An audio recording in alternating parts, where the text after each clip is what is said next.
Guys welcome back to my channel. आज माझ्या adult milestone आहे कारण की माझे घरचे मला बोलतात ना, अडल्ट इनफ समजतात की मी माझ्या भावाच्या ॲडमिशनचे डिसिजन घेऊ शकते. म्हणून आम्ही आता चाललो आहे माझ्या भावासाठी ॲडमिशन घ्यायला. माझ्या भावाला नर्वस वाटतंय, बट आज मी आहे एक समजूतदार अडल्ट, तर मी त्याला समजणार आहे की ब्रो इट्स ओके. मी पण त्या जागेवरती होता, त्याच जागेवरती 2 वर्ष आली होते and the worst decision possible मी घेतले आहे. तर आता मी आली आहे, म्हणजे तू वर्स्ट डिसिजन घेणार नाही, तर टेन्शन नको घेऊ. ओके ब्रो, येशील यासाठीच भीती वाटते. तो बोलते त्यासाठी मला अजून टेन्शन येत आहे. कुणाला तरी आता आठवलंय की आपण झेरॉक्स काढू. ह्याला काय घरच्यांनी एवढ्या वेळा शिव्या घातली की झेरॉक्स आण, झेरॉक्स आण, झेरॉक्स आण. नाही, त्यांनी आज झेरॉक्स काढायचं ठरवले. जेव्हा आता जायचंय 5 मिनिटं राहिले, मग ह्याला आठवलं की नाही आता असं पण झेरॉक्स काढायला जाऊ. आपल्याकडे नाही भेटत काही. हॅलो डॉगेश गँग, गुड मॉर्निंग. आणि हे बघा आम्ही कुठे आलोय, भारतीला. परत भारतीला आता माझं ऍडमिशन पण घेणार आहे. तुला कशात पाहिजे ऍडमिशन? इंजिनिअरिंग साठी.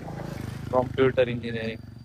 हा, आणि तू डिप्लोमा तर IT मधून केलं. हे असल्या लोकांमुळं CS चे सीट चाललेत. मी CS मधून केलं, मग CS मध्ये सीट उरत नाही, कारण की ह्यांना पण यायचंय, मेकॅनिकल वाल्याला पण यायचंय, सिव्हिल वाल्याला यायचंय, सगळ्यांना CS मध्ये यायचंय. आणि आम्ही कुठं जायचं ज्यांनी आधीपासून CS ला लॉयल्टी दाखवली. This is wrong guys. Take some action on such people.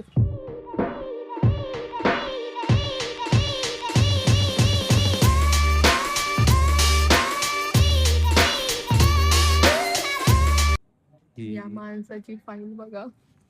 हे काय आहे? हे काय आहे? हे फाईल बघा, डायरेक्ट खुलते. हे काय आहे? आय एम गरीब. गाईज आता आम्ही इथं ऑडिटोरियमला बसलोय. 3 तास झाले, 3 तास. आणि हे भारतीय ना डीम्ड युनिव्हर्सिटी आहे, ही असते CET, त्यात असतो मेरिट. आता माझ्या भावाचं मेरिट जरा कमी अभ्यास केल्यामुळे जरा खूपच माग आहे, म्हणून आम्ही 3 तास झाले अजून बसलोय. अजून ह्याची स्क्रुटिनी व्हायची आहे. माझी स्क्रुटनी जर फेल झाली तर कसला आणतील मला सगळे. स्क्रुटिनी कशी फेल होऊ शकते भाई? माझे डॉक्युमेंट एका दुसरं नसेल तर कारण मग तू करतोय काय एवढे दिवस? अरे नाही दिलं कॉलेजवाल्याने, आणि त्यांनी एक्स्ट्रा काय मागितलं तर काय करू.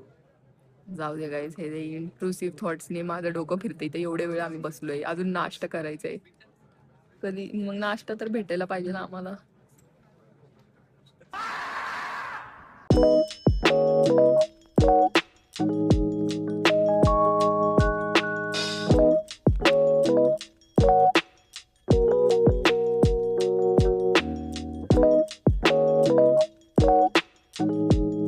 ना आता कॅन्टीन मध्येच नाश्ता केला आणि भावासाठी आता पार्सल वडापाव घेऊन चालले, कारण की तो तिथं ऑडिटोरियमलाच थांबलाय, अजून त्याचा नंबर आलेला नाहीये.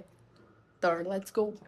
हे बघा कॉलेजचे नजारे बघत हा आता वडापाव खाणार आहे स्टेअरकेस मध्ये. हे बघा स्टेअरकेस मध्ये. पण आता तू इथं एकटा पण तर थांबून खाऊ शकतो ना वडापाव, मग तुला का मी पाहिलेले इथं? इथं मरण्याच्या गरमीत तिथं मस्त AC मध्ये ऑडिटोरियम मध्ये मी बसू शकते. तरीही असंच का असंच? मग एकदा कसं वाटतं ते. बरोबर आहे, ह्याला एकटं बघितलं तर लोक म्हणतात कुठल्या तरी ड्रिपशी ढोला पोरगा एकटा वडापाव हाणतोय कॉलेजच्या स्टेअरकेस मध्ये, ते पण वर्ल्ड रेकॉर्ड झालाय. माझ्या भावानी 3 माझाचे पैसे स्वतः भरले. त्यांनी अख्खी 50 रुपयाची नोट काढली आहे. विचार करा गाईस, कसं काय तू काढली आज? असंच दिवसभर थांबलीस मग. Oh my God, wow. एका मजल्यासाठी आम्ही लिफ्ट प्रॉपरली कुठे आधी इथं राहिली. बंद आहे.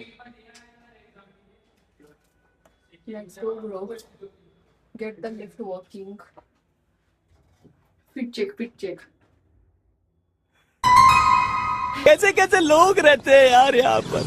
चलो तुमको पागल कुत्ते का गाड़ी उठा के ले जाएगा बता रहे हैं हम. पागल आहे का? इथं मी कॉलेजला डब्बा नेत नाही लेक्चरला, आणि काय इथं ऍडमिशनला कोण डब्बा घेऊन येतं का? मी कॉलेजच्या पहिल्या दिवसापासून डबा घेऊन जातो. You are just a nerd. एक दिवस पण मी चुकवला नाहीये कॉलेज डब्बा. मग तुला मार्क का नाही पडत आहे? अरे डबा चुकवायचा आणि मार्क चुकायचा. हा ना, आणि गप्प बस, तू डब्बे बिब्बे फेकून टाकतो, आम्हाला तुझी असलियत माहितीये. मी काय फेकलं नव्हतं, एकदाच फेकला. मम्मीने तुला धरलेलं, खोटं बोलू नको, मम्मीने तुला धरलेलं, मग मग घरच्यांनी तुला पकडलेलं डब्बा फेकताना. फेकताना नव्हतं पकडलं, पण ते चपाती मी फक्त चपाती फेकून दिली, भाजी तशीच होती. मम्मी आणि तू आली कुठं फेकत होता?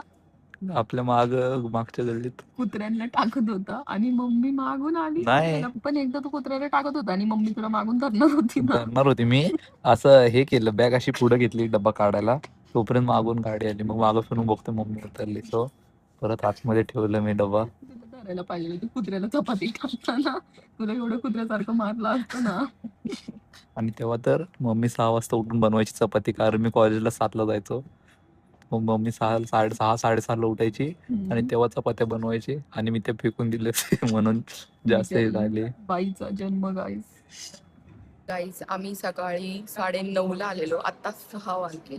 एवढा वेळ झालाय, मी इथं बसले आणि माझा भाऊ गेलाय आता फीस भरायला आणि आताच सगळी प्रोसेस होतीये. आता तो आल्यावरती आपल्याला कळेल की CS त्याला भेटलेला आहे की नाही भेटलेलं आहे, म्हणून आपण थांबवतो येईपर्यंत. Eternity later. माझा भाऊ आलाय. काय भेटलं मग तुला? Computer engineering. CS भेटलेला आहे IT वाल्याला. आता आमची सीट खावा तुम्ही लोक. आणि मग जर फर्स्ट डे कधी आहे कॉलेजचा? 7. मग आता तू माझ्या आधी जाणार आहे कॉलेजला.